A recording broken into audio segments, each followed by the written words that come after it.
Mon beau-frère m'a agressé, visage en sang, épaules déboîtées. Tout ça parce que j'ai refusé de me porter garant pour eux. Ma sœur a simplement dit, tu aurais dû signer pour le prêt immobilier.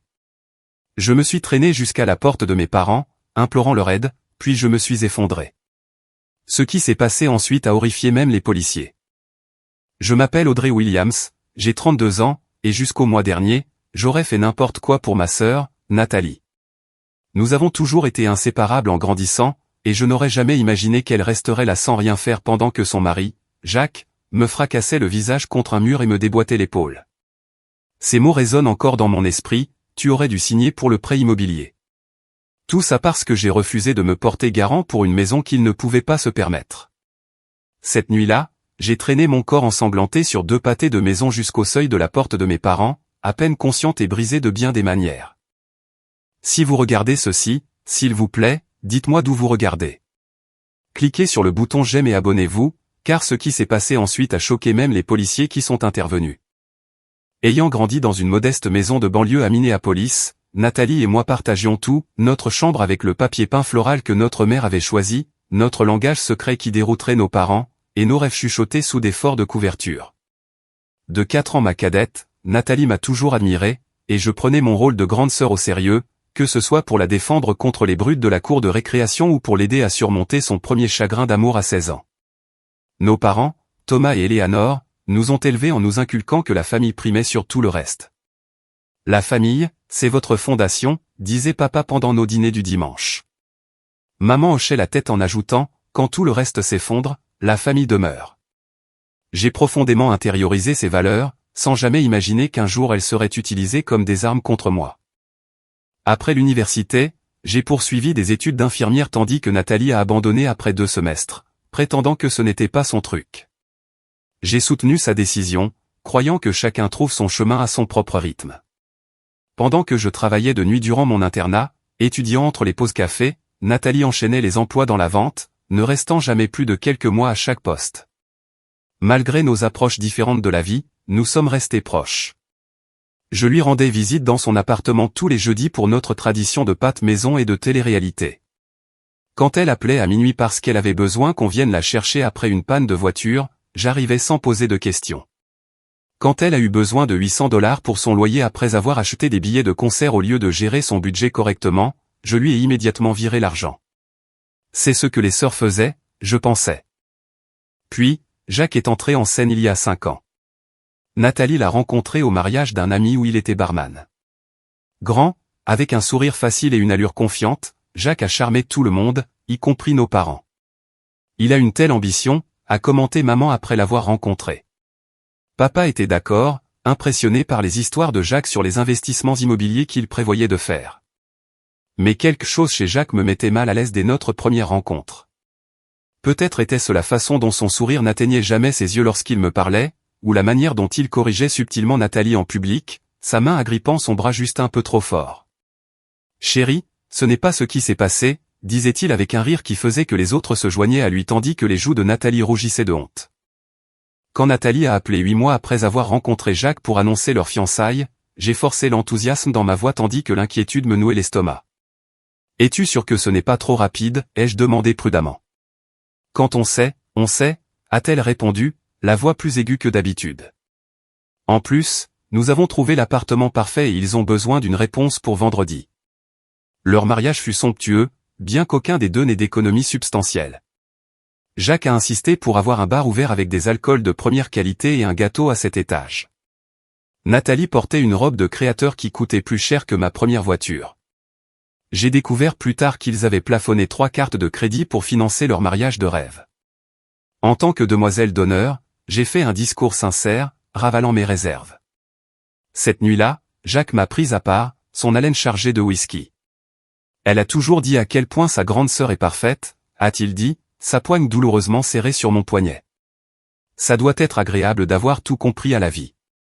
Avant que je puisse répondre, il a ri et a rejoint la fête, me laissant me frotter le poignet et de plus en plus inquiète pour l'avenir de ma sœur. Après leur lune de miel, un schéma s'est dessiné. Jacques changeait fréquemment d'emploi, toujours avec une histoire sur la direction qui ne reconnaissait pas son potentiel. Nathalie a complètement arrêté de travailler, expliquant que Jacques voulait qu'elle se concentre sur la construction de leur foyer. Pendant ce temps, les réseaux sociaux mettaient en valeur leur style de vie extravagant, vêtements de marque, restaurants chers, escapades de fin de semaine dans des stations balnéaires. La première fois qu'ils ont demandé de l'argent, c'était 3 mois après leur mariage. Juste un contretemps temporaire, m'a assuré Nathalie en demandant 2000 $ pour couvrir le paiement de leur voiture. Jacques a une grosse commission qui arrive le mois prochain. J'ai viré l'argent, sans jamais le mentionner à nouveau lorsqu'ils ont acheté de nouveaux meubles de salon au lieu de me rembourser. Ce schéma s'est poursuivi pendant des années. Les petits prêts sont devenus plus importants. Les excuses sont devenues plus élaborées. L'argent n'est jamais revenu. Mes parents ont commencé à exprimer leur inquiétude, surtout lorsque Nathalie et Jacques manquaient les réunions de famille parce qu'ils étaient en train de réseauter avec des contacts importants, qui ne se sont jamais concrétisés en emploi stable. Pendant tout ce temps, j'ai poursuivi ma carrière d'infirmière, trouvant de l'épanouissement au service des urgences malgré les longues heures et le fardeau émotionnel. J'ai économisé soigneusement, constitué un fonds d'urgence et acheté un modeste appartement de 2 chambres qui correspondait parfaitement à mes besoins. Ma vie était stable, sinon excitante, remplie de gardes de 12 heures, de café avec des collègues et de soirées tranquilles avec mon chat, Jasper. Pendant ce temps, Jacques et Nathalie vivaient dans un état constant de chaos financier caché sous des lunettes de soleil de marquer des filtres Instagram. Quand j'ai suggéré à Nathalie de retourner à l'école ou de trouver un emploi lors d'un déjeuner entre sœurs, sa réponse a été rapide et défensive. Jacques dit que se concentrer sur les apparences est important dans son secteur. D'ailleurs, nous sommes sur le point de faire un investissement majeur qui nous mettra à l'abri pour la vie. Cet investissement majeur allait bientôt devenir le point de rupture de notre relation, brisant le lien que je pensais indestructible et me laissant ensanglanter sur le sol de mon appartement pendant que ma propre sœur regardait avec des yeux froids et méconnaissables. Le dimanche où tout a basculé a commencé de manière assez normale.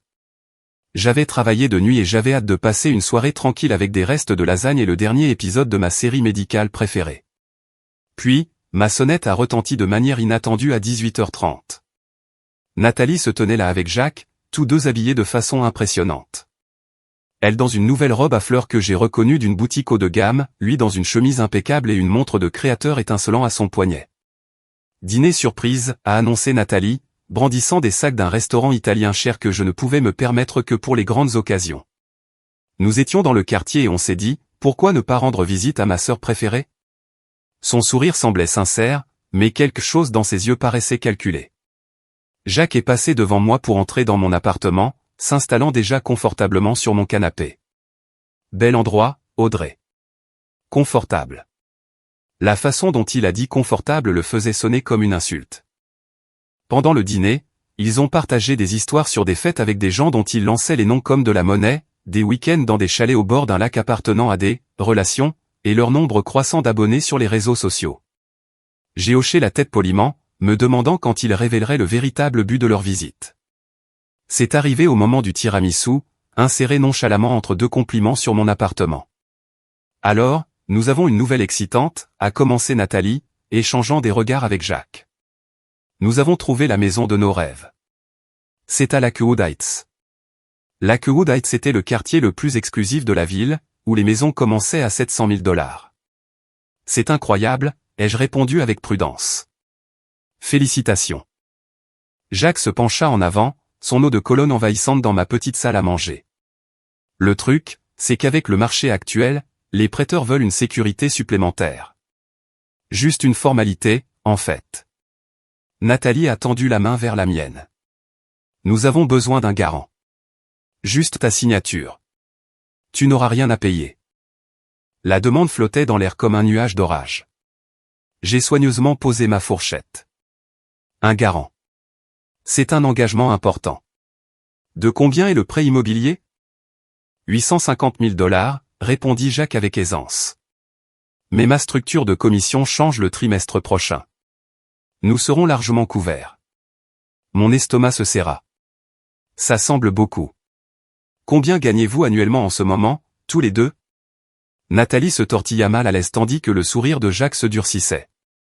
Notre revenu n'est pas le problème. Les banques veulent juste une assurance supplémentaire dans cette économie. Ce n'est que de la paperasse. Il faudrait que je réfléchisse à ça, dis-je prudemment. Que je fasse des recherches sur ce que signifie réellement être un garant. L'expression de Jacques s'assombrit momentanément avant qu'il ne force un autre sourire. Bien sûr, mais ne prends pas trop de temps. Nous devons bloquer notre taux pour vendredi prochain. Après leur départ, j'ai passé des heures à faire des recherches sur les garants de prêts immobiliers. Ce que j'ai découvert m'a alarmé.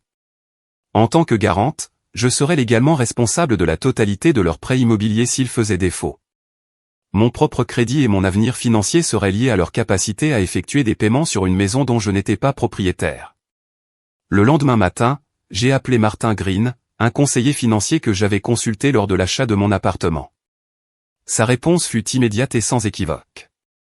Absolument pas, Audrey. Ce serait un suicide financier compte tenu de ce que vous m'avez dit sur leur historique d'emploi. Mais c'est ma famille, dis-je faiblement, sachant déjà au fond de moi quelle était la bonne décision. Famille ou pas, se porter co-emprunteur pour un prêt aussi important avec leur historique mettrait en péril tout ce pour quoi vous avez travaillé, expliqua patiemment Martin. Votre carrière d'infirmière, vos économies, votre propre maison, tout pourrait être compromis. Tout au long de la semaine, les textos et les appels de Nathalie et Jacques sont arrivés avec une fréquence croissante. Juste pour savoir où tu en es dans ta décision.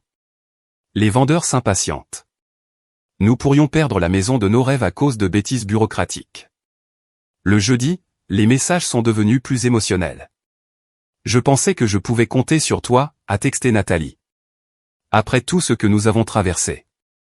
Ce week-end-là, nos parents organisaient leur dîner de famille mensuel. Je suis arrivé tôt pour aider maman à préparer le poulet rôti et les pommes de terre, sa spécialité depuis notre enfance. Quand j'ai mentionné la situation du prêt, cherchant leur point de vue, leur inquiétude a été immédiate. 850 000 $? Papa a failli s'étouffer avec son café. C'est plus de 5 fois ce que j'ai payé pour notre maison. Maman a posé sa main sur la mienne. Chérie, tu sais que nous aimons Nathalie, mais cela semble excessif. Que fait Jacques exactement maintenant? Du développement immobilier, apparemment, ai-je répondu. Mais je n'ai jamais vu de projet concret. Quand Nathalie et Jacques sont arrivés, le dîner est rapidement devenu tendu.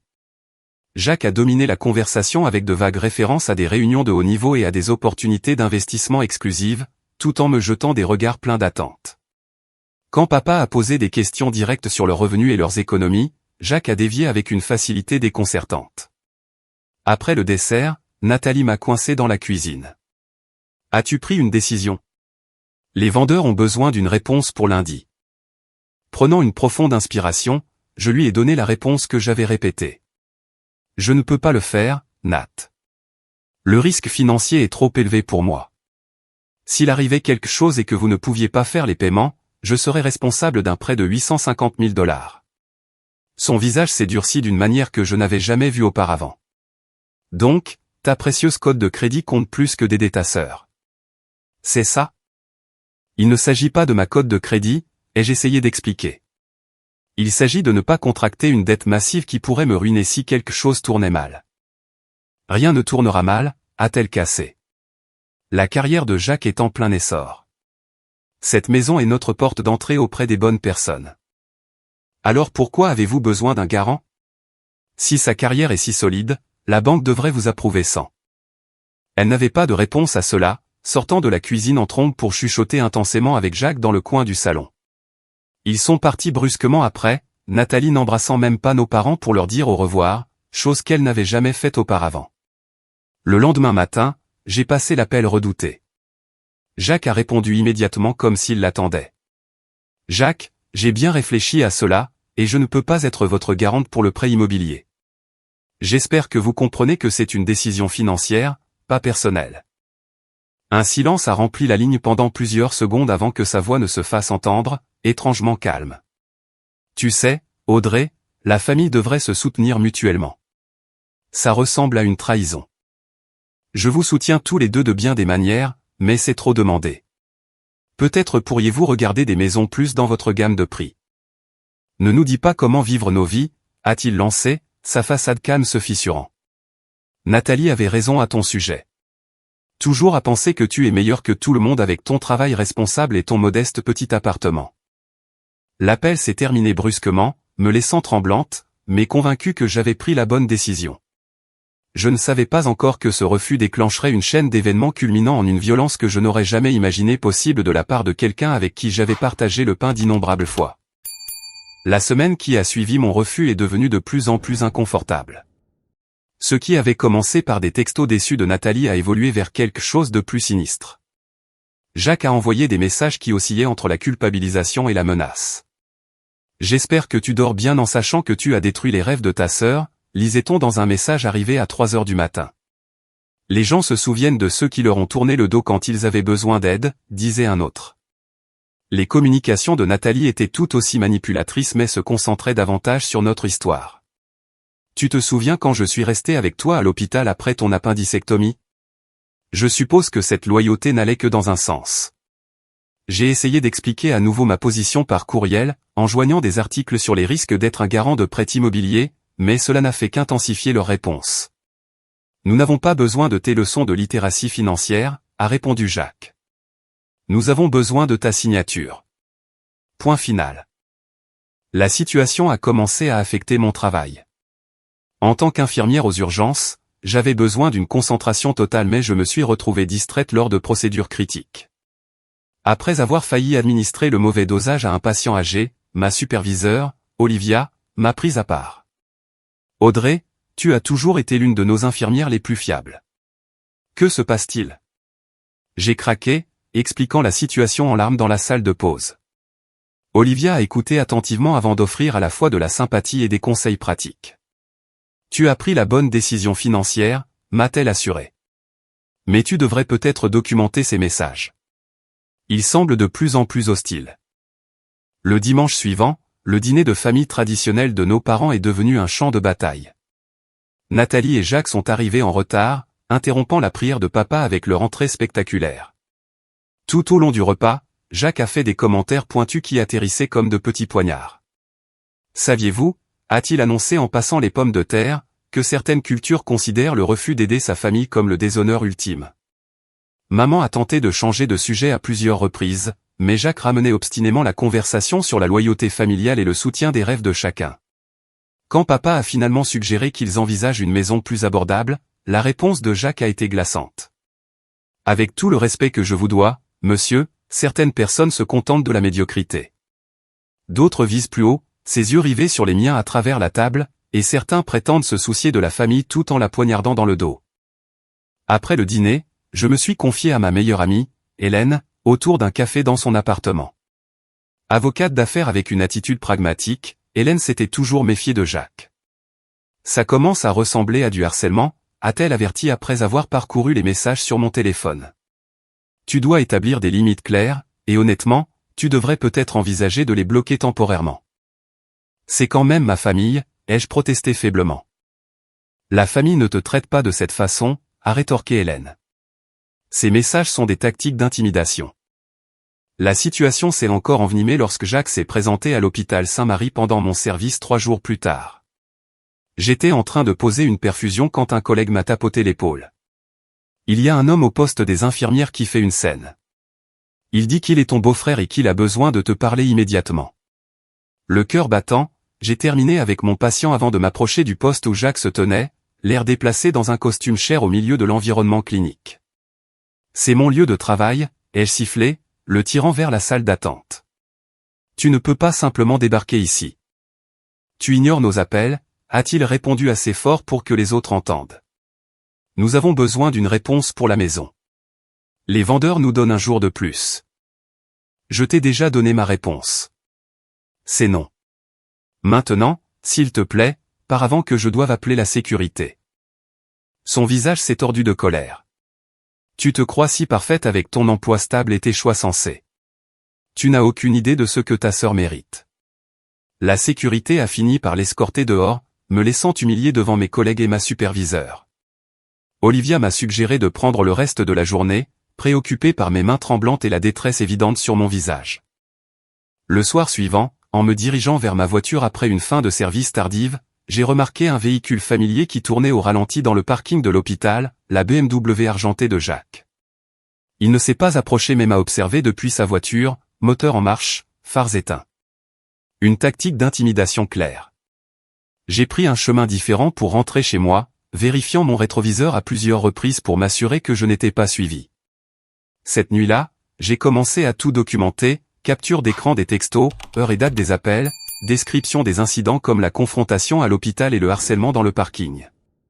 Hélène m'avait convaincu que si les choses continuaient à s'envenimer, j'aurais peut-être besoin de preuves pour une ordonnance de protection. Le point de rupture est arrivé 3 jours plus tard. Mon téléphone a sonné à 21h15 alors que je me préparais pour un service matinal le lendemain. Le nom de Nathalie s'est affiché à l'écran. Audrey, sa voix semblait étrange, tendue par une émotion que je n'ai pas pu identifier. Jacques est vraiment en colère à propos de la maison. Nous l'avons perdue parce que le financement n'a pas abouti. Je suis désolé de l'apprendre, dis-je avec prudence. Il l'est. Il vient te parler. Il vient de partir. J'ai essayé de l'arrêter, mais... Un frisson me parcourut. Qu'est-ce que tu veux dire par « vient te parler », Nathalie ? S'il est en colère, il ne devrait pas venir ici. Écoute juste ce qu'il a à dire, d'accord ? C'est important pour lui. Pour nous. La ligne est devenue silencieuse. Moins de 15 minutes plus tard, des coups agressifs ont retenti à ma porte. Pas les coups de quelqu'un qui rend une visite amicale, mais les coups violents de la rage. À travers le Judas, j'ai vu Jacques, son visage déformé, les épaules tendues. Ouvre la porte, Audrey. Je sais que tu es là. D'autres coups, assez forts pour faire vibrer les gonds. J'ai envisagé d'appeler la police immédiatement mais j'ai hésité, craignant d'aggraver la situation. Peut-être que je pouvais le raisonner, le calmer, lui faire comprendre ma position une dernière fois. Ce moment d'hésitation s'avérerait être une erreur dévastatrice. Jacques, j'ai besoin que tu te calmes avant que nous parlions, ai-je crié à travers la porte, mon téléphone à la main, le 911 déjà composé mais pas encore appelé. Ouvre cette fichue porte tout de suite. Sa voix était déformée par la rage, presque méconnaissable de l'homme charmant qui était entré dans la vie de ma sœur 5 ans plus tôt. Contre toute attente, j'ai déverrouillé la chaîne de sécurité mais j'ai gardé la porte seulement partiellement ouverte, pensant que le compromis pourrait désamorcer sa colère. Nous pouvons parler, mais tu dois baisser la voix. Mes voisins vont appeler la sécurité. Cette ouverture étroite était tout ce dont il avait besoin. Jacques a percuté la porte avec son épaule avec une telle force qu'elle s'est envolée, me projetant à la renverse sur le sol de l'entrée. Mon téléphone a glissé sur le parquet, l'appel d'urgence n'ayant jamais été passé. Il était sur moi avant que je puisse me relever, saisissant mon bras avec une force qui laissait des bleus. Tu te crois tellement meilleur que nous, n'est-ce pas ? Petite Miss Parfaite, avec son diplôme d'infirmière et sa responsabilité financière. Jacques, tu me fais mal. S'il te plaît, arrête. J'ai essayé de garder ma voix calme malgré la terreur qui montait dans ma poitrine. Te faire mal ? Tu nous as coûté la maison de nos rêves. As-tu la moindre idée de ce que tu as fait ? Son visage était à quelques centimètres du mien, de la salive volant de sa bouche pendant qu'il criait. J'ai tenté de me dégager, mais sa prise s'est resserrée alors qu'il me traînait plus loin dans mon appartement. Les vendeurs ont accepté une autre offre, tout ça parce que ma belle-sœur snob pensait qu'elle était trop bien pour aider sa famille. Je ne pouvais pas prendre ce risque financier, ai-je expliqué désespérément. C'était trop d'argent. Quelque chose dans ses yeux a changé alors, un dernier fil de retenue se rompant. Trop d'argent ? Trop d'argent. Sa voix s'est élevée en un rugissement alors qu'il m'a saisi par les épaules, me soulevant légèrement avant de me projeter contre le mur. Ma tête a heurté le plâtre avec assez de force pour y laisser un cratère, la douleur explosant dans mon crâne. Avant que je puisse me reprendre, il a attrapé mes cheveux et a fracassé mon visage directement contre le mur. J'ai senti, plutôt qu'entendu, le craquement de mon nez qui se cassait, du sang chaud coulant immédiatement sur mon visage et ma chemise. « Jacques, arrête !» ai-je crié, goûtant le sang qui coulait dans ma bouche. « S'il te plaît !» Au lieu de s'arrêter, il m'a tordu le bras derrière le dos, le pliant vers le haut à un angle contre nature. Le « pop » de mon épaule qui se déboîtait a été accompagné d'une douleur si intense que ma vision est momentanément devenue blanche. J'ai crié à nouveau, un son primal d'agonie que je n'ai pas reconnu comme étant ma propre voix. À travers mes larmes et le sang qui brouillait ma vision, j'ai vu un mouvement à ma porte ouverte. Nathalie se tenait là, regardant, son expression indéchiffrable. « Nat » ai-je haleté, certaine que ma sœur interviendrait, qu'elle arrêterait cette folie. « Aide-moi, s'il te plaît. » Mais elle est restée dans l'embrasure de la porte, les bras croisés sur sa poitrine. Tu aurais dû signer pour le prêt immobilier, Audrey. Ces mots ont frappé plus fort que les coups physiques de Jacques. Ma propre sœur, regardant mon agression, m'en blâmant. À ce moment-là, quelque chose de fondamental s'est brisé entre nous, quelque chose qu'aucune excuse ne pourrait jamais réparer complètement. Jacques a relâché mon bras déboîté, me laissant m'effondrer sur le sol. Mais il n'avait pas fini. Il a commencé à détruire systématiquement mon appartement, balayant les livres des étagères, renversant les meubles, fracassant les photos encadrées contre les murs. Voilà ce qui arrive quand on trahit sa famille, a-t-il grondé, ramassant un vase en céramique que ma mère m'avait offert pour Noël et le projetant contre le dosseret de la cuisine, où il s'est brisé en d'innombrables morceaux. J'ai tenté de ramper vers la porte, laissant une traînée de sang sur mon tapis de couleur crème, mais un coup de pied sec dans les côtes a stoppé ma progression. La douleur était aveuglante, rendant la respiration impossible pendant plusieurs secondes terrifiantes. Nathalie a finalement parlé à nouveau. On devrait y aller. Les voisins ont probablement entendu. Jacques se tenait au-dessus de moi, respirant lourdement, regardant ce qu'il avait fait sans aucun signe de remords. Souviens-toi de ça la prochaine fois que tu penseras à refuser d'aider ta sœur. Ils sont partis ensemble, Nathalie contournant soigneusement le sang sur le sol, sans se retourner vers moi. La porte est restée ouverte, l'air frais du soir entrant sur mon corps meurtri. Je suis resté allongé là pendant plusieurs minutes, ou peut-être plus longtemps, le temps devenant insignifiant à travers les vagues de douleur. Mon visage palpitait, mon épaule hurlait d'agonie, et chaque respiration apportait une douleur aiguë de ce que je soupçonnais être des côtes fêlées. Le sang continuait de couler de mon nez, formant une flaque sous ma joue sur le sol. L'instinct de survie a finalement percé le brouillard de la douleur et du choc. Mes parents vivaient à seulement 2 pâtés de maison. Si je pouvais les atteindre, je serais en sécurité. Jacques et Nathalie ne s'attendraient pas à ce que j'y aille, pourraient supposer que je resterais dans mon appartement jusqu'au matin. Me mettre debout fut un exercice de souffrance, chaque mouvement envoyant de nouvelles vagues d'agonie à travers mon corps. Mon bras droit déboîté pendait inutilement à un angle contre nature. Le sang continuait de goutter de mon visage, laissant une traînée macabre alors que je titubais vers la porte. Le couloir était heureusement vide alors que je me dirigeais vers l'ascenseur, m'appuyant lourdement contre le mur pour me soutenir. Chaque pas ressemblait à un marathon, chaque souffle une lutte contre la douleur dans mes côtes. Le voisin âgé de l'appartement 412 a ouvert sa porte alors que je passais, ses yeux s'écarquillant d'horreur. « Dois-je appeler une ambulance ?» a-t-il demandé, cherchant déjà son téléphone. « Non » ai-je haleté, craignant irrationnellement que Jacques puisse revenir, qu'il puisse me trouver encore dans l'immeuble. Parents à proximité. Dehors, l'air frais de la nuit m'a fait halter, le changement soudain de température intensifiant la douleur sur mon visage. 2 pâtés de maison n'avaient jamais semblé aussi loin. Je me suis concentré sur le fait de mettre un pied devant l'autre, restant dans l'ombre, terrifié à l'idée de rencontrer la BMW argentée de Jacques revenant pour finir ce qu'il avait commencé. Le sang gouttait régulièrement sur le trottoir pendant que je marchais, marquant mon chemin comme des miettes de pain dans un conte de fées sombres. Au moment où j'ai atteint la rue de mes parents, ma vision se rétrécissait, ma conscience devenant fuyante et incertaine. La lumière de leur Porsche était allumée, un phare de sécurité dans mon monde qui s'assombrissait. J'ai réussi à faire 3 pas sur leur allée avant que mes jambes ne cèdent finalement. J'ai rampé le reste du chemin, à un bras, laissant des empreintes de mains sanglantes sur leur impeccable allée en béton.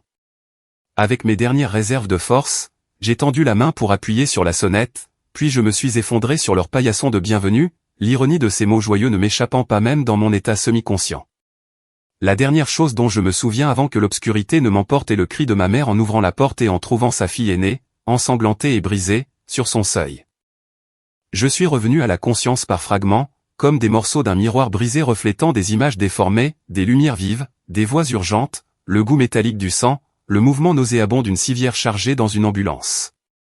La main de mon père a saisi la mienne, sa voix se brisant alors qu'il promettait « Tu es en sécurité maintenant, Audrey. Nous sommes là. » La salle d'urgence était un territoire familier, mais jamais de ce côté de l'expérience. En tant qu'infirmière, j'avais traité d'innombrables victimes d'agressions, j'avais documenté leurs blessures avec un détachement clinique tout en offrant une sympathie discrète. Maintenant, c'était moi dont on cataloguait les blessures, dont on photographiait le visage tuméfié, dont on remettait l'épaule déboîtée en place sous sédation.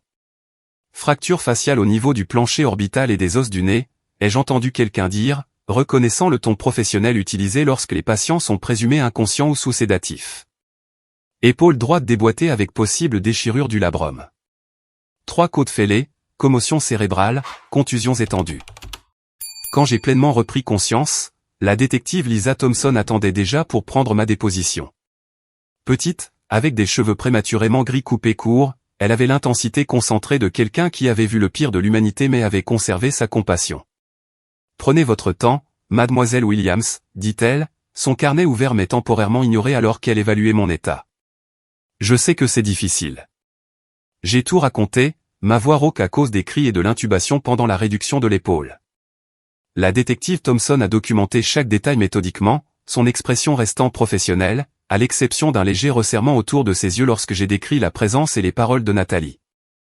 Votre sœur a été témoin de toute l'agression, a-t-elle confirmé, levant les yeux de ses notes.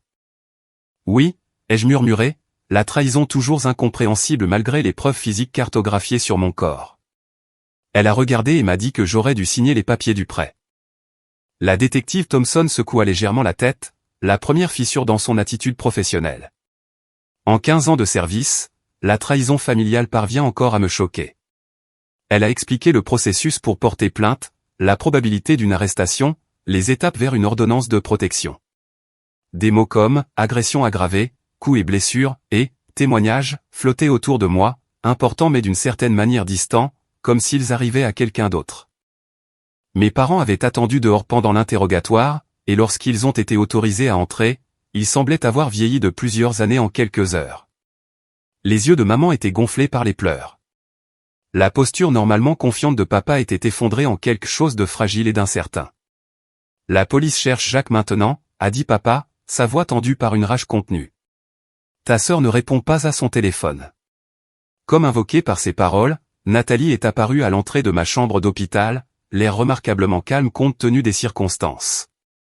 Aucune tache de sang ne marquait son chemisier cher. Aucune culpabilité n'assombrissait ses yeux alors qu'elle inspectait mes blessures. Je dois parler à ma sœur seule, a-t-elle annoncé à la pièce, non pas une demande, mais une exigence. La détective Thompson s'est levée, se positionnant légèrement entre Nathalie et mon lit. C'est à mademoiselle Williams de décider. J'ai hoché la tête faiblement, curieuse, malgré moi, de savoir quelle justification possible Nathalie pourrait offrir. Une fois seule, ma sœur s'est approchée du lit avec prudence, comme si j'étais la personne dangereuse. Jacques a été arrêté, a-t-elle déclaré platement. Tout cela a pris des proportions démesurées. Des proportions démesurées ? Les mots sont sortis comme un murmure douloureux à travers mes lèvres enflées. Il a essayé de me tuer, Nathalie. Et tu as regardé. Ne sois pas dramatique. Il a perdu son sang-froid, oui, mais il n'a jamais eu l'intention de te blesser sérieusement. Elle a ajusté la lanière de son sac à main de Marc, un geste nerveux que je reconnaissais de l'enfance. Tu pourrais retirer les charges. On pourrait gérer ça en famille. Le médicament qui calmait ma douleur physique ne pouvait pas toucher l'angoisse de ce moment. Pourquoi le défends-tu ? Comment peux-tu justifier ce qu'il m'a fait ? Tu ne comprends pas la pression sous laquelle nous étions, a-t-elle rétorqué, une pointe de défensive se glissant dans sa voix. Cette maison était tout pour nous. Notre avenir, notre chance de devenir enfin quelqu'un. Alors ça justifie de m'agresser ? De me casser le visage, de me déboîter l'épaule ? Bien sûr que non, mais, elle s'est interrompue, regardant ses ongles manucurés plutôt que mon visage meurtri. Tu penses toujours que tu sais mieux que tout le monde. Toujours si parfaite, si responsable. Audrey, peut-être que pour une fois, tu avais besoin de voir que tes choix affectent les autres. La perfusion de morphine ne pouvait pas atténuer le choc de ces paroles, la réalisation que ma sœur, la petite fille que j'avais protégée et aimée toute ma vie, suggérait essentiellement que je méritais la violence qui m'avait été infligée. Je pense que tu devrais partir, dis-je doucement. La police est ridicule avec toute cette affaire, a-t-elle continué comme si je n'avais pas parlé. Agissant comme si Jacques était une sorte de criminel endurci. Il l'est. Ce qu'il m'a fait était un crime, Nathalie. Plusieurs crimes. Elle m'a finalement regardé directement, son expression se durcissant. Si tu vas jusqu'au bout, cela détruira notre famille. Maman et papa seront forcés de choisir un camp. Jacques a déjà détruit notre famille quand il m'a attaqué dans ma propre maison. tu l'as détruite quand tu es resté là à regarder. La détective Thompson est revenue à ce moment-là, ayant peut-être surveillé la conversation de l'extérieur. Je pense que c'est suffisant pour le moment, dit-elle fermement à Nathalie. Mademoiselle Williams a besoin de repos. Après le départ de Nathalie, mes parents sont revenus, leurs expressions traduisant leur lutte pour concilier les versions contradictoires de la réalité de leur fille. Maman n'arrêtait pas de me toucher doucement la main, comme pour se rassurer que j'étais toujours là. Papa faisait les 100 pas dans la petite chambre, ses émotions oscillant visiblement entre la rage et le chagrin. Nous aurions dû le voir venir, dit-il finalement, s'arrêtant au pied de mon lit. La façon dont Jacques la contrôlait, l'isolait de ses amis, l'irresponsabilité financière. Nous aurions dû intervenir plus tôt. Ce n'est pas votre faute, les jeux assuraient, bien qu'une partie de moi se demandait si nous n'avions pas tous permis le comportement de Jacques en ignorant les signaux d'alarme pendant des années. Le lendemain matin, une assistante sociale de l'hôpital nommée Maria m'a rendu visite, apportant des informations sur les ressources en matière de violence domestique. Je sais qu'il n'était pas votre partenaire, a-t-elle précisé, mais les dynamiques de pouvoir et de contrôle sont similaires dans de nombreuses situations de violence familiale. Elle a laissé des brochures sur les services de défense des victimes, le conseil en traumatologie et l'aide juridique. Le nom d'une organisation, Survivants en essor, s'est démarqué, son logo simple d'un phénix renaissant de ses cendres parlant à quelque chose de profond en moi. L'ordonnance de protection a été accordée presque immédiatement, l'expression du juge sombre alors qu'il examinait les photographies de mes blessures et le rapport médical. Il était interdit à Jacques de s'approcher à moins de 500 pieds de moi, de ma maison ou de mon lieu de travail. La violation de l'ordonnance entraînerait une arrestation immédiate. L'audience initiale au tribunal a été fixée avec une rapidité surprenante, peut-être grâce à l'implication de la détective Thompson. Je suis arrivé avec mes parents, le bras en écharpe, le visage encore enflé et décoloré malgré la semaine écoulée depuis l'agression. Jacques est apparu avec un avocat, dans un costume cher assorti au sien, projetant tous deux une image de respectabilité qui contredisait la violence documentée dans mes dossiers médicaux. Nathalie était assise derrière eux, son expression indéchiffrable. Son avocat a tenté de dépeindre l'incident comme un désaccord familial regrettable qui a dégénéré, plutôt que l'attaque préméditée qu'elle était. Mon client n'a pas de casier judiciaire antérieur et est profondément plein de remords pour cet incident malheureux. Jacques a hoché la tête solennellement à ces mots, sa performance de contrition si convaincante que pendant un instant, j'ai douté de mes propres souvenirs de cette nuit. L'avais-je d'une manière ou d'une autre provoqué ? Avais-je mal interprété le calcul froid dans ses yeux alors qu'il brisait systématiquement mon corps ? Puis j'ai aperçu la détective Thompson qui l'observait avec le scepticisme expérimenté de quelqu'un qui avait déjà vu cette performance. Son léger hochement de tête dans ma direction m'a ramené à la réalité. Ce n'était pas ma faute. Sa violence n'était pas ma responsabilité. Le juge a fixé une date de procès et a maintenu les conditions de l'ordonnance de protection, insensible aux arguments de l'avocat de la défense en faveur de la clémence. En quittant la salle d'audience, j'ai remarqué Nathalie se dépêchant de rattraper Jacques et son avocat, sans jamais me regarder. « Donne-lui du temps », a dit maman, remarquant mon regard. Elle est sous son influence depuis des années. Ce genre de contrôle ne se brise pas facilement. Mais en regardant ma sœur choisir son mari violent plutôt que sa sœur agressée pour la deuxième fois, je me suis demandé s'il y avait des trahisons dont aucune relation ne pouvait se remettre. 2 semaines après l'audience initiale, j'ai assisté à ma première réunion à Survivants en essor, hébergé dans un bâtiment anodin avec des caméras de sécurité et une entrée à sonnette. Le groupe était petit, juste 8 femmes assises en cercle, leurs expériences de violence gravées sur leurs expressions, sinon sur leur corps. L'animatrice, Grace, était elle-même une survivante. Son bras gauche se terminait juste en dessous du coude, le résultat, m'a-t-elle dit plus tard, de l'attaque de son ex-mari avec une machette. La guérison n'est pas linéaire, a-t-elle expliqué au début de la session. Certains jours, on avance, d'autres jours, on survit simplement. Les deux sont des victoires. J'ai plus écouté que parler lors de cette première réunion, absorbant des histoires qui faisaient écho à des éléments de ma propre expérience, l'incrédulité, le doute de soi, la trahison de ceux qui auraient dû les protéger. Quand j'ai finalement partagé mon histoire, la voix tremblante malgré ma détermination à rester calme, la compréhension dans leurs yeux a été un baume dont je ne savais pas que j'avais besoin. La réaction de votre sœur est malheureusement courante, a expliqué Grace par la suite. Parfois, les plus proches de la situation sont les plus investis dans le déni de sa réalité. Reconnaître ce qui vous est arrivé la forcerait à affronter ses propres choix, sa propre relation. Grâce au groupe, j'ai rencontré Sarah Noll, une avocate spécialisée dans les cas de violence domestique qui prenait souvent des clients à titre gracieux. Petite mais féroce, avec des cheveux roux vifs et une intensité de procureur, elle a proposé d'examiner mon cas. Le procureur du district s'occupe des accusations criminelles, ai-je expliqué lors de notre consultation dans son bureau encombré. Oui, mais les victimes bénéficient souvent d'un soutien juridique supplémentaire, a rétorqué Sarah, parcourant déjà mon rapport de police avec une efficacité exercée. Le système de justice pénale se concentre sur la punition de l'auteur, pas nécessairement sur la protection ou le soutien de la victime. Avec les conseils de Sarah, j'ai commencé à monter un dossier complet au-delà des accusations criminelles. Nous avons documenté le schéma d'intimidation croissant avant l'agression, rassemblé des messages textes et vocaux, et même obtenu des images de sécurité de mon immeuble montrant l'entrée agressive de Jacques et l'arrivée de Nathalie. Plus surprenant encore, grâce au réseau de défenseurs des victimes de violences domestiques de Sarah, nous avons découvert que je n'étais pas la première victime de Jacques. 2 ex-petites amies avaient précédemment déposé des rapports de police contre lui dans différents comtés, bien que les charges aient été abandonnées dans les 2 cas après que les femmes aient déménagé. Cela établit un schéma, a expliqué Sarah, organisant ces révélations dans notre dossier grandissant. Cela démontre que ce n'était pas une perte de contrôle ponctuelle, mais un comportement constant. Pendant ce temps, ma guérison physique progressait lentement. Les fractures faciales ont guéri, bien qu'une légère asymétrie soit restée autour de l'orbite de mon œil gauche. La physiothérapie pour mon épaule était atroce mais nécessaire, l'articulation étant toujours sujette à se déboîter avec certains mouvements. Les cauchemars sont devenus des visiteurs réguliers, rejouant l'agression avec diverses fins, certaines pires que la réalité. Pendant cette période, Nathalie a fait plusieurs tentatives pour me contacter, ses messages évoluant de défensif, « tu déchires la famille », à suppliant, « nous devons en parler », à manipulateur, « maman et papa sont dévastés par cette division ». J'ai maintenu la limite de non-communication directe, transférant chaque message à Sarah pour documentation.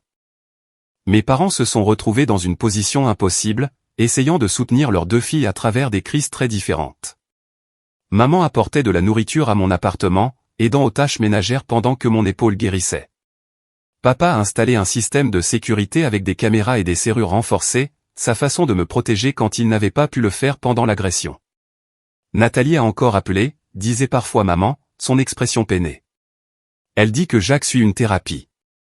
C'est bien pour lui, répondais-je de manière neutre, mais ça ne change pas ce qui s'est passé. À l'approche de la date du procès, les tactiques d'intimidation ont commencé. Des amis communs ont rapporté que Jacques posait des questions pointues sur mon emploi du temps, mes activités. Des appels anonymes arrivaient au milieu de la nuit, rien d'autre que des respirations à l'autre bout du fil. Un ancien collègue a aperçu Jacques conduisant lentement devant l'hôpital pendant mon service, malgré l'ordonnance de protection. Sarah a documenté chaque incident méticuleusement. Cela montre une conscience de la culpabilité, a-t-elle noté. S'il croyait vraiment qu'il était justifié ou que c'était un simple malentendu, il n'essaierait pas de vous intimider. Maintenant, 2 jours avant le procès, ma sonnette a retenti. À travers la nouvelle caméra de sécurité, j'ai vu Nathalie debout, seule. Aucun signe de Jacques à proximité. Contre toute attente, je l'ai fait monter, la rencontrant dans le couloir plutôt que de la laisser entrer dans mon appartement. Elle semblait plus mince que la dernière fois que je l'avais vue, des cernes sombres soulignant ses yeux. Nous devons parler, Audrey. C'est allé trop loin. Le procès a lieu dans 2 jours, ai-je répondu, en maintenant une distance entre nous. Tout ce que tu me dis maintenant pourrait être considéré comme de la subornation de témoin. Il a fait une erreur, a-t-elle plaidé. Une terrible erreur. Mérite-t-il d'avoir sa vie ruinée à cause de ça? Mérite-t-il de faire face aux conséquences pour m'avoir cassé le visage, déboîté l'épaule et fait les 3 de mes côtes? Oui, Nathalie, il le mérite. Et moi? Sa voix s'est légèrement brisée. C'est mon mari. Qu'est-ce que je suis censé faire s'il va en prison? La question flottait entre nous, lourde de sous-entendus. Ce qu'elle demandait vraiment, c'était, qui suis-je sans lui? Quelle est ma valeur en dehors de cette relation? Des questions que j'avais espéré que ma sœur n'aurait jamais à affronter. Tu pourrais commencer par dire la vérité, ai-je dit finalement. Sur ce que tu as vu cette nuit-là, sur qui est vraiment Jacques. Elle a tressailli comme si je l'avais frappé. Je ne peux pas témoigner contre mon mari. En fait, tu le peux. Il n'y a pas de privilège conjugal pour les cas où un conjoint a été témoin d'un crime violent commis par l'autre contre un tiers. Son expression s'est durcie, la vulnérabilité des moments précédents disparaissant derrière un masque familier de défi. Je ne t'aiderai pas à détruire mon mariage. Jacques a détruit ton mariage quand il a décidé d'agresser ta sœur, ai-je répondu, me surprenant par la fermeté de ma voix. Je m'assure juste qu'il ne puisse plus faire de mal à personne. Le procès lui-même fut à la fois plus et moins dramatique que ce que j'avais anticipé, la récitation clinique de mes blessures par des professionnels de la santé, la présentation méthodique des preuves par le procureur, la performance continue de remords de Jacques sapée par le schéma documenté d'intimidation menant au procès. Quand mon tour est venu de témoigner, je me suis concentré sur la présence de soutien de la détective Thompson dans la salle d'audience plutôt que sur le regard froid de Jacques ou les yeux détournés de Nathalie. J'ai raconté cette nuit en détail, ma voix faiblissant parfois mais ne se brisant jamais. « Et qu'a dit votre sœur lorsqu'elle a été témoin de l'agression » a demandé le procureur. Elle a dit, « Tu aurais dû signer pour le prêt immobilier, Audrey » ai-je répondu, les mots toujours douloureux à répéter. « Et qu'avez-vous compris que cela signifiait » Qu'elle croyait que je méritais ce qui m'arrivait parce que j'avais refusé d'être leur garante pour le prêt. L'avocat de la défense a tenté de me dépeindre comme financièrement contrôlante, suggérant que j'avais délibérément saboté les rêves de ma sœur par jalousie. N'est-il pas vrai que vous avez toujours été la sœur responsable? Celle avec l'emploi stable et les décisions sensées? J'ai travaillé dur pour ce que j'ai, ai-je répondu prudemment. Cela ne me rend pas responsable de financer le style de vie de ma sœur au-delà de mes moyens. Le tournant inattendu du procès est survenu lors du témoignage de Nathalie. Appelée comme témoin pour la défense, on s'attendait à ce qu'elle minimise l'agression, suggérant peut-être que j'avais provoqué Jacques ou que ses actions étaient moins graves que ce qui avait été affirmé. Au lieu de cela, quelque chose a changé alors qu'elle prêtait serment. Peut-être était-ce de voir les preuves exposées si clairement. Ou peut-être que le poids du mensonge était finalement devenu trop lourd. Lorsqu'on lui a demandé de décrire ce dont elle avait été témoin cette nuit-là, Nathalie m'a regardé directement pour la première fois depuis son entrée dans la salle d'audience. Il était hors de contrôle, dit-elle doucement, ignorant les yeux écarquillés de son mari. Il lui a fracassé le visage contre le mur à plusieurs reprises. Son épaule. Le son qu'elle a fait quand elle s'est déboîtée. Elle a dégluti difficilement. Je n'ai jamais entendu ma sœur crier comme ça. Et qu'avez-vous fait pendant que cela se passait, demanda doucement le procureur. Des larmes ont rempli les yeux de Nathalie. Rien. Je n'ai rien fait. Je suis resté là à regarder. Et puis je lui ai dit qu'elle aurait dû signer les papiers du prêt. Sa voix s'est brisée. Qui fait ça? Quel genre de personne regarde sa sœur se faire agresser et la blâme pour ça? L'avocat de la défense a tenté de la rediriger, mais le mal était fait. L'honnêteté inattendue de Nathalie avait anéanti toute sympathie restante pour Jacques parmi les membres du jury. Le verdict est tombé rapidement, coupable sur tous les chefs d'accusation. Le juge a condamné Jacques à 5 ans de prison avec 3 ans de probation après sa libération et une ordonnance de protection permanente me protégeant, ainsi que ma famille. Alors qu'il était emmené menotté, la façade soigneusement entretenue de Jacques s'est finalement fissurée, révélant la rage qui avait toujours couvé sous son extérieur charmant. Dans le couloir du palais de justice par la suite, Nathalie s'est approchée avec hésitation, son expression brute d'émotion contradictoire. Je ne m'attends pas au pardon, dit-elle en tournant son alliance. Je voulais juste que tu saches que j'ai demandé le divorce et que je me fais aider. En thérapie. Je suis contente, ai-je répondu honnêtement. La colère était toujours là, la trahison toujours fraîche, mais sous tout cela restait l'écho de la petite sœur que j'avais autrefois protégée de tout mal, sauf ironiquement, du mal qu'elle avait invité dans sa propre vie. Peut-être un jour, commença-t-elle, puis s'arrêta. Non, je ne demanderai pas ça. Tu mérites mieux. Tu l'as toujours mérité. Alors qu'elle s'éloignait, les épaules redressées avec une nouvelle résolution, je me suis demandé si c'était vraiment le début de sa guérison ou simplement une autre performance. Seul le temps révélerait à quelle sœur j'avais vraiment parlé ce jour-là, la Nathalie authentique émergeant de l'ombre de Jacques ou la version manipulée jouant encore son rôle dans son drame continu.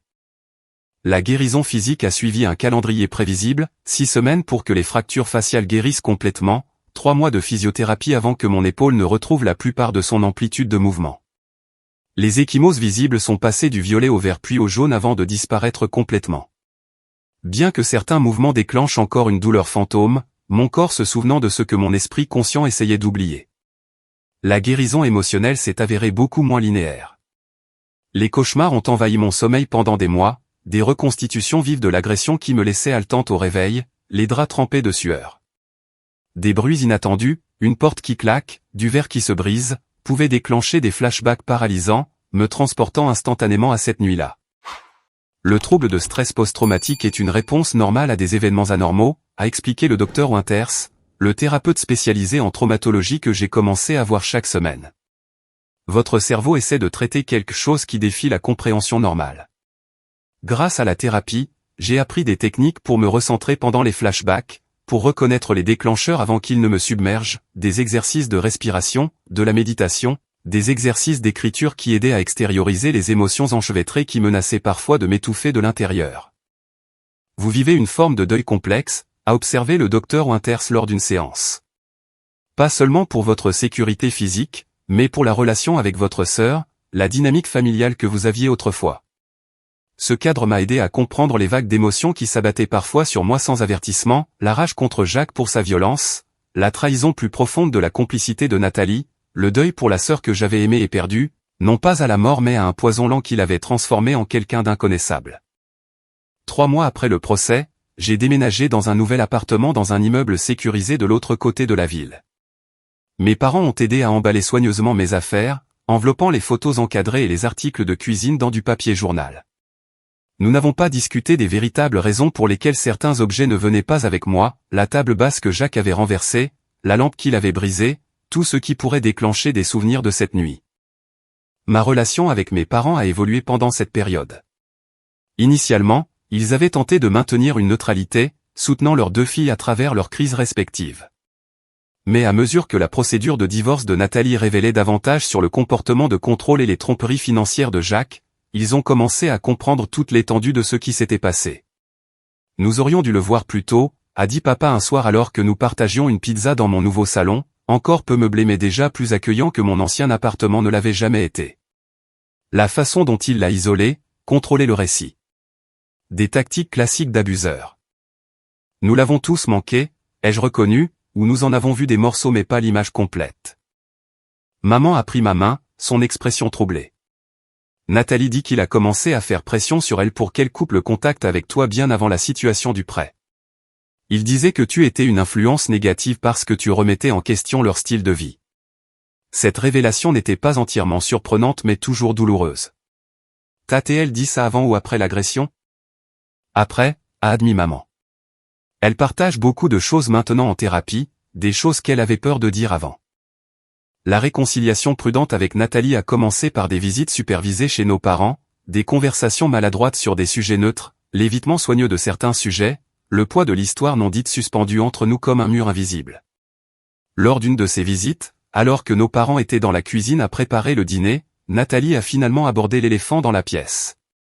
J'essaie toujours de comprendre pourquoi je n'ai rien fait cette nuit-là, dit-elle doucement. Pourquoi je suis restée là pendant qu'il te faisait du mal? Je me l'étais demandé d'innombrables fois. Quelle réponse as-tu trouvé? Mon thérapeute appelle ça le lien traumatique. Des années de contrôle subtil, d'isolement, de manipulation émotionnelle. Elle a tortillé ses mains sur ses genoux, son alliance désormais absente. Mais ça ressemble à une excuse. La vérité, c'est que j'avais peur, pas seulement de lui, mais de ce que ma vie deviendrait sans lui. De qui je serais. C'était la conversation la plus honnête que nous ayons eue depuis des années, peut-être même de toute notre vie. Pas le pardon, pas encore, mais une petite fissure dans le mur entre nous, laissant passer un mince rayon de compréhension. Le premier anniversaire de l'agression est arrivé avec une intensité émotionnelle inattendue. J'ai pris un jour de congé, m'attendant à avoir besoin d'espace pour que des sentiments difficiles fassent surface.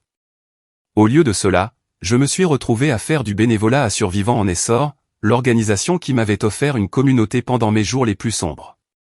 En travaillant aux côtés d'autres survivantes, en assemblant des trousses de soins pour les femmes nouvellement échappées de situations violentes, j'ai trouvé un sens du but qui transcendait mon traumatisme personnel.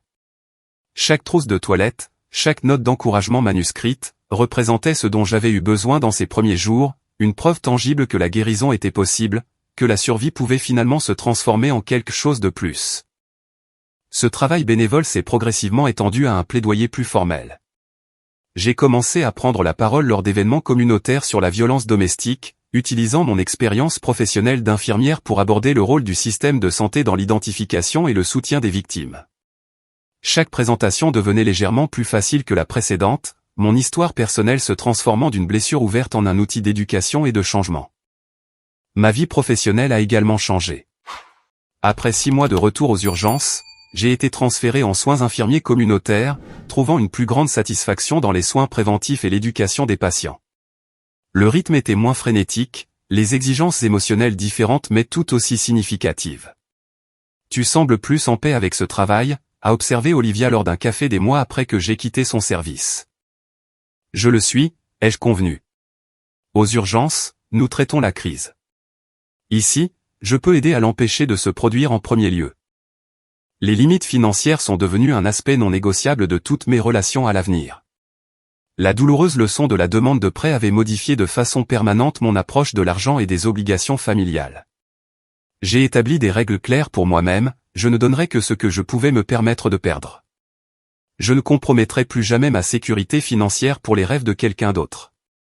Je reconnaîtrai que parfois, la réponse la plus aimante à une demande est non. Nathalie semblait comprendre cette limite mieux que quiconque, ne demandant jamais d'aide financière, même lorsqu'elle luttait pour reconstruire sa vie après le divorce.